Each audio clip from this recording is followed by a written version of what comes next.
Welcome to Conservation Conversation. This is where we're going to put out the rest of the interview that you didn't get to see in the main episode. There's always so much stuff that gets left out that we thought it was only right to put it out for you now. This week I'm joined by Abby and Ruth from TCV, that is the Conservation Volunteers. We did talk about balsam bashing, but we also talked about loads of other stuff. I'll be back at the end with a recommendation of a book, podcast and YouTube series that inspired this journey. Meanwhile, over to Abby and Ruth.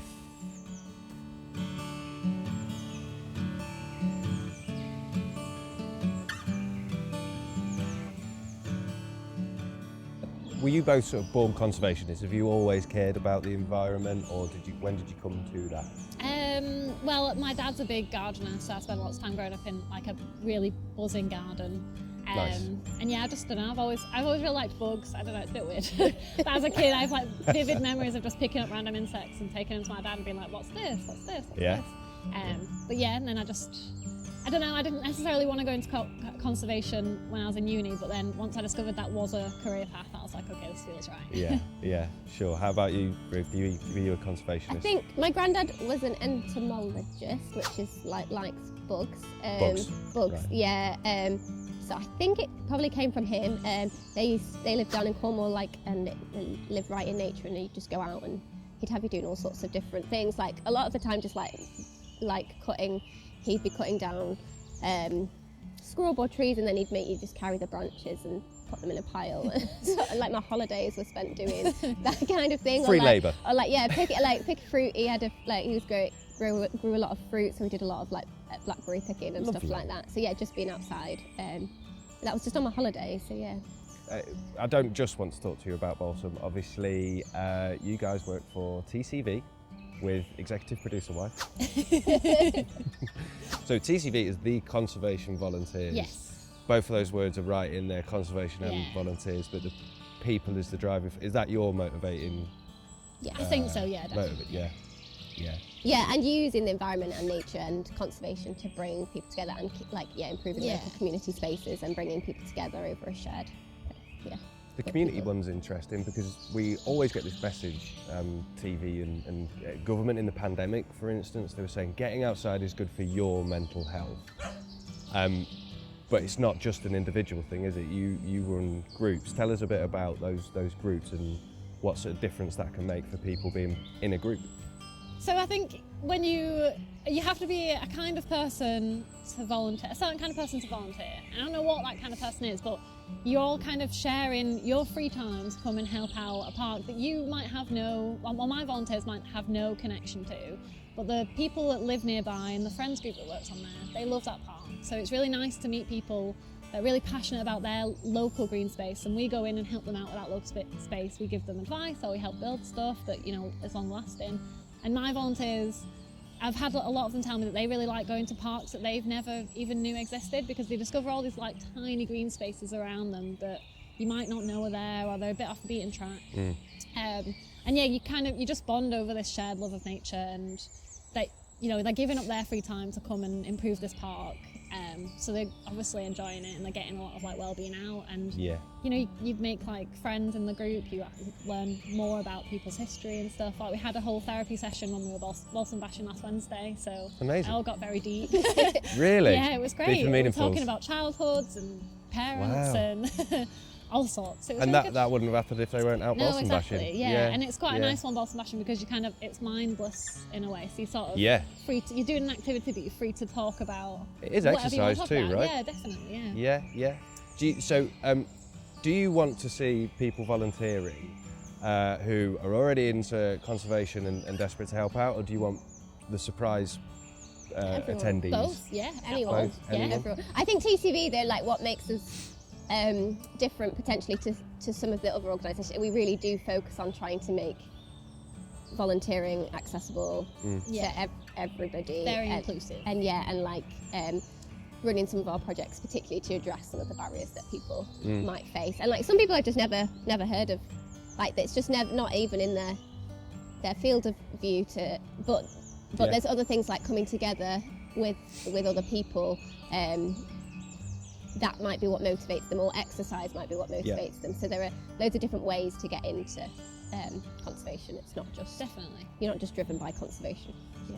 We get loads of feedback, especially on some of our groups that are working with people who might not typically have visited a green space or might never have done anything like balsam bashing before. Like just some of the comments and the feedback that they give about being in nature, what it's doing for their mental health, what it's doing connecting with other people, just being outside, the mindfulness of it, just the time to be present in that moment when the world is quite busy and hectic. And noticing things that they might have walked through a park to drop their kids off at school, but they're not stopping and looking, and they don't know what the trees are or what. So this coming out with TCV gives people the opportunity to slow down and be present and to connect with other people. The goal isn't necessarily to save the entire world or environment. Is it more about the environment or is it more about people? How would you describe it? I would say people. I'd say people. It's definitely people. Yeah. I would have imagined that all of your work is extremely scientific and quite intimidating, but who does this? Who does balsam bashing? I work a lot with a range of different volunteers and different people on my projects, and balsam has got quite a lot of sensory elements to it. So for example, I've done projects where we're pulling out, it's very easy to pull out, so if you've got limited mobility you can pull it out and then put it on the ground and then run over it in a wheelchair, jump on it, stamp on it and hear the satisfying snap. So yeah, for me it's a really accessible entry level conservation task that anybody can get involved in. Like I work with our midweek group, which is like a mix of people. They're mostly retired, some of them are on the spectrum, or they can't get jobs for various health reasons. So pretty much anybody that comes to volunteer with us can balsam bash. And like Ruth was saying, it can be people in wheelchairs, it can be pretty much anybody. It's really easy. It is, and it's quite addictive. Yeah, definitely. I hadn't thought about the sensory thing though. It is so satisfying when you lift it out and you like hear that snap when you crunch it on the ground. Yeah.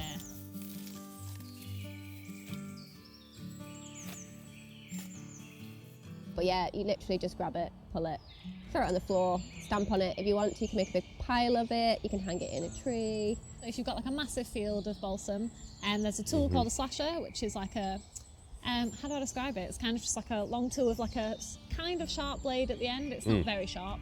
And you just sort of swing it like a golf club. A golf club with blades. And Nice. it separates the root from the rest of the plant, and then the root can't regrow. Right. So you can get out big swathes of it. Ooh. Fife's not a fan of balsam. Really become anti-balsam during this good. series. That's great way to train your dog, but yeah, you separate the root, so you're killing like the whole plant, but you can get more than handful. And I've not been allowed to use the slasher yet. Which one's your favourite, pulling it or slashing? Pulling for me. Pulling as well. Yeah. Because that you don't want to like accidentally get anything else. Like the idea, we're trying to improve biodiversity, and if you're slashing, you're getting everything. So there is also like a whole field about like not disturbing soil microbiology, and by pulling, you maybe balsam's so shallow rooted that you're probably not. But like you know how like no dig gardening, you shouldn't disturb you should try and leave the soil alone as much as possible. So slashing is better if you are looking at it from that perspective. No dig. One of my favourite YouTubers, Charles Dowding. Shout out Charles Dowding. I mean, it must be nice though to see those results when you get volunteers coming out. Definitely, yeah. That TCV provides a place for people to come, people that are worried about similar things or have anxiety or just have a lot going on in their lives. Like this provides a place to do something meaningful and something positive. It's not gonna change the trajectory of the. No, but like it helps to do a little bit in your, because you can see a difference you do to the parks. Yeah, I think like, on a you're local level within your community, systematically change everything, but I think just doing a little bit does help. Obviously, it's not gonna save us all. To me, I think community is like really important, and like improving your local green space. But whether we can like change the trajectory of climate change, who knows? I doubt it. This is the absolute most interesting bit. Just stand by. This one only runs for half an hour, so I'm going to stop it and start it again. This programme is brought to you by Genuinely Beneficial Product. This week, Seeds. Genuinely Beneficial Product.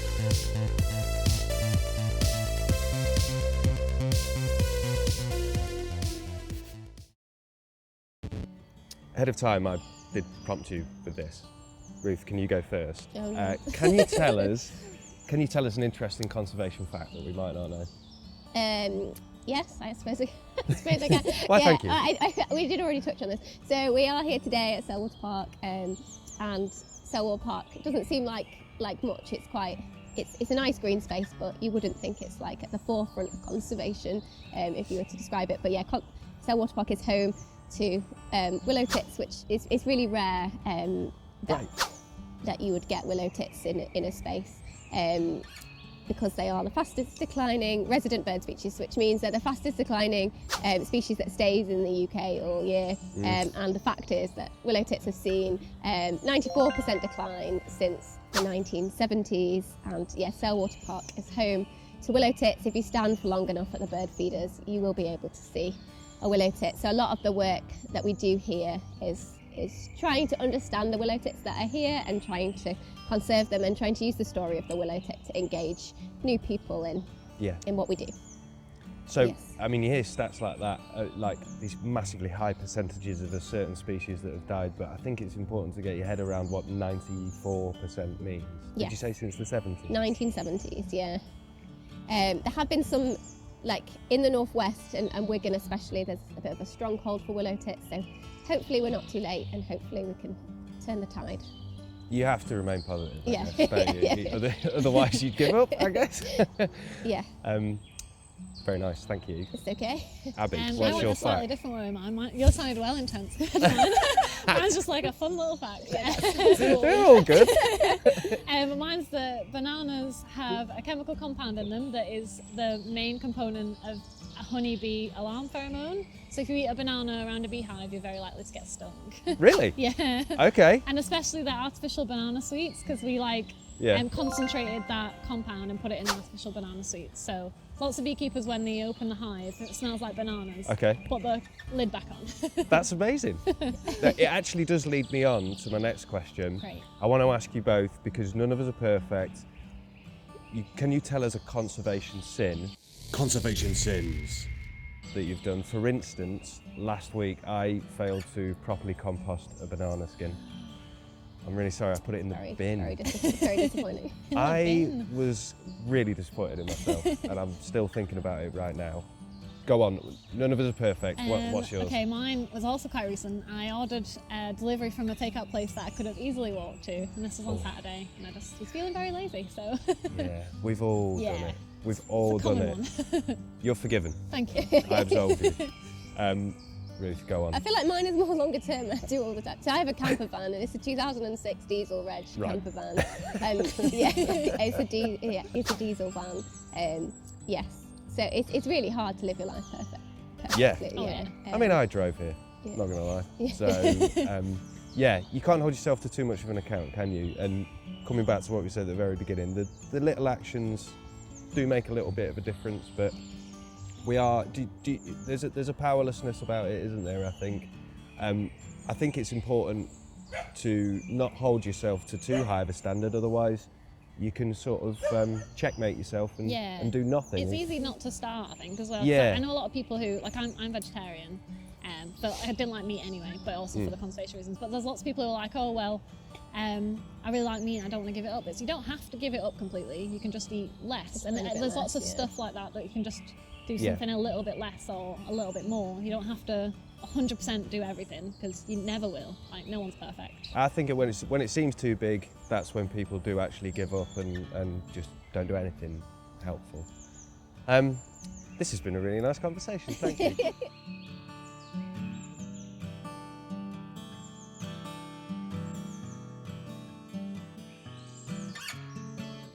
Well, thanks Abby and Ruth, that was a brilliant first conservation conversation. If you want to learn more about TCV, there's links in the description.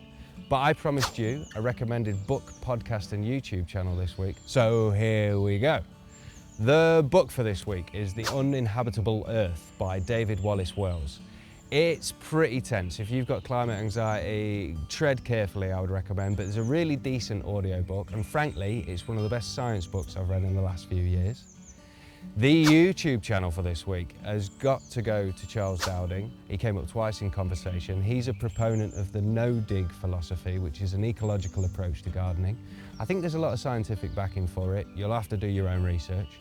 But he's a genius, and his YouTube channel is really comforting Sunday morning viewing. And the podcast for the week. This was the hardest one to pick because this is the first version of this. But for overall inspiration, I've got to go for the Climate Deniers Playbook. These guys are really, really funny, and they bring an approach to climate change that is both informative and relaxing. I think you have a climate denier in your life. If you're anything like me, you do. There are questions that climate deniers ask all the time. These guys have the answers. The Climate Deniers Playbook, check it out. They're releasing a new series right now. But thank you for staying right to the end. Really appreciate it. Hope you enjoyed the first conservation conversation. We'll be back next week with an episode about something like bees.